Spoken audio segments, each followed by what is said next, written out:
Parmi toutes les plantes colonnaires, cette espèce, Pygmaocereus densiaculeatus, est des plus intéressantes. Elle pousse très lentement, elle est dressée à ses débuts, puis elle devient rampante. Cette espèce est très rare car elle est difficile de culture sur ses propres racines et il vaut mieux la cultiver greffée.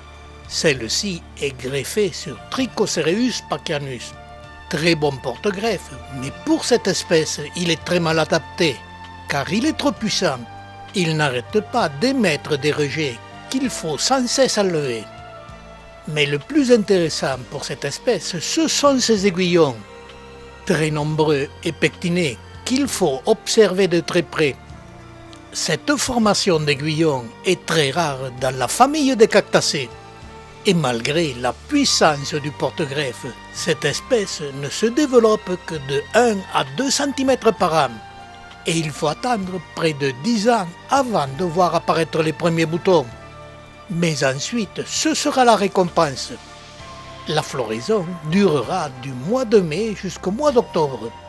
Particularité de cette espèce, les boutons sont couverts de très fins aiguillons, souples et frisés.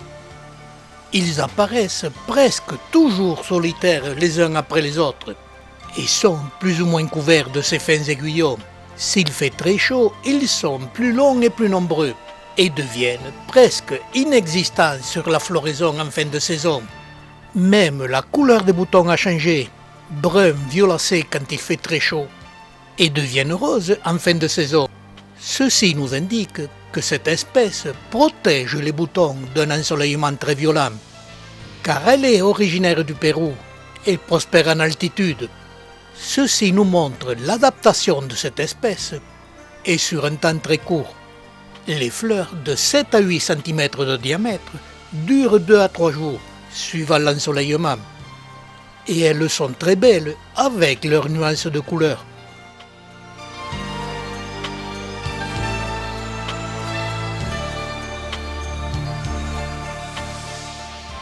Et tous les 10 à 15 jours, une nouvelle floraison se présentera. Et les fleurs seront plus ou moins développées, mais toujours suivant l'ensoleillement. Malheureusement, cette succession de fleurs ne m'ont jamais donné de fruits, donc pas de graines, ce qui a rendu la plante excessivement rare en collection.